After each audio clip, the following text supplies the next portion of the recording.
will continue with Kate.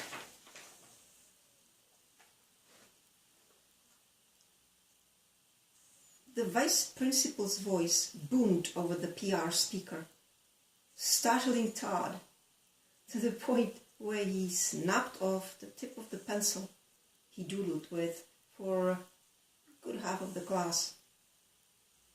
Mr. Ray looked up anxiously, as if he expected VP's face to appear behind the speaker. Mr. Ray was strange. I often wondered if he really wanted to be in our class, full of unruly teenagers, or if he just faked the enthusiasm, like sometimes adults do. The VP's voice seemed very serious, not upbeat like he usually sounded. He asked all the classes to walk to the gym for a quick assembly. That was very odd, considering we were halfway through the first period and an assembly was usually scheduled in advance. Too bad we were not in the middle of a test. Just my luck. Our math quiz was scheduled for the next day. I could see the same thought going through Lena's head. Lena had been my friend since the elementary, and we thought a lot alike. Much more than I could say about my own sister. Bev and I could not be more different, and yet we shared the same set of parents. Why couldn't Bev be more like Lena? Friends really are the family you wish you had.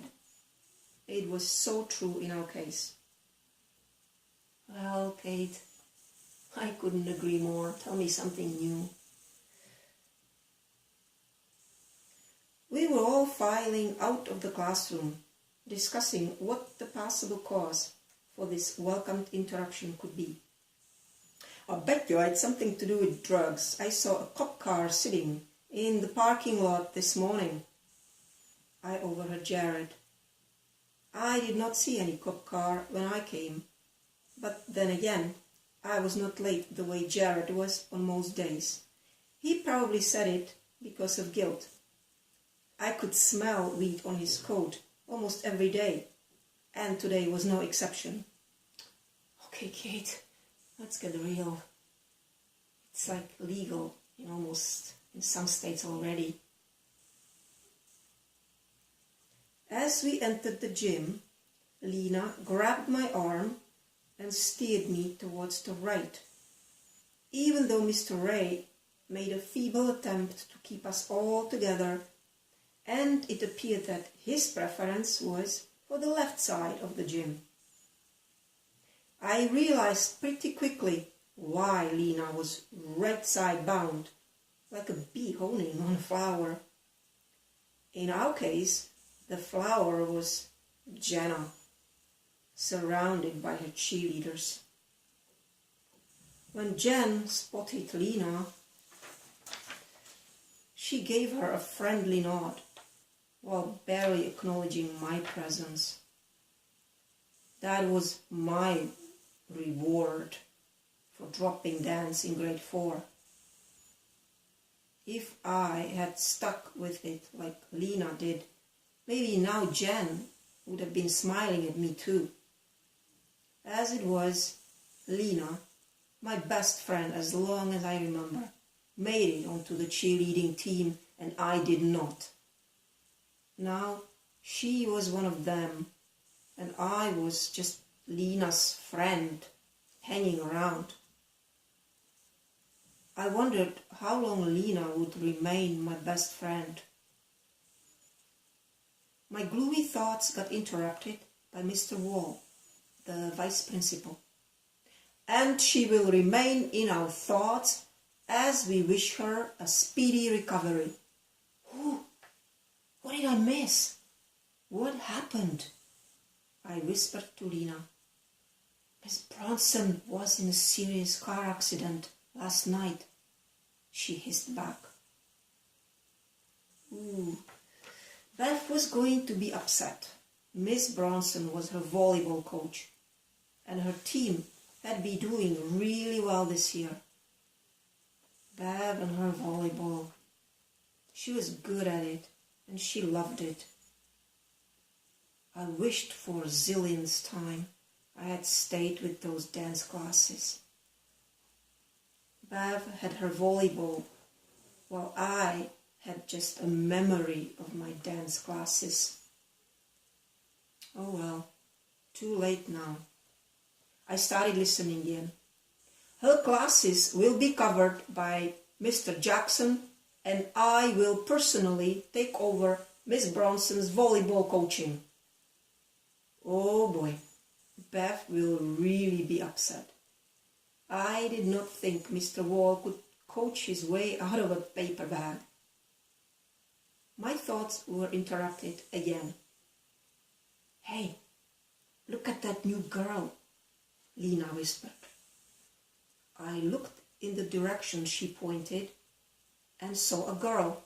Well, really just half of a girl's face.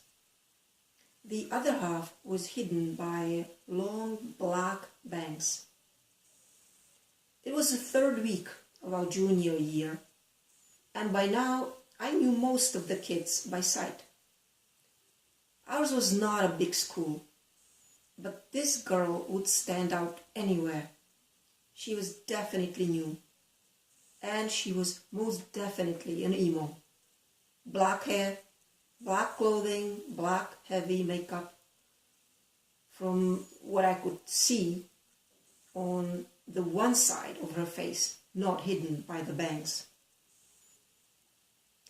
It doesn't matter what size the school is. They all have their social structure. Our high school was no exception. We had our group of jocks and our cheerleaders, around which I had been orbiting ever since Lena joined. We had our geeks, male and female, and we had our female athletes. Half of them were female jocks who knew it about themselves and did not care, or they didn't even want to admit it to themselves. The other half were the pretty ones. Some of them wore their good looks proudly and capitalized on it. Some of them were not even aware how pretty they were, like my sis Bev. We even had our tiny group of emos. No doubt that's where the new girl would go. All these groups had their social ranking and their usual places to hang out. And then there were nobodies. People who did not belong anywhere. Some of them pretended they didn't care. Some of them were pathetic in their attempts to join some group. I did not want to end up being pathetic. I really needed to stay with the cheerleaders. And so far, they had been accepting me because of Lena. It was not exactly a warm, welcome and stay as long as you want type of acceptance, but it would do for now. As long as Lena stayed my best friend, all would be well. Sounds a bit clingy. Well, let's see where it goes.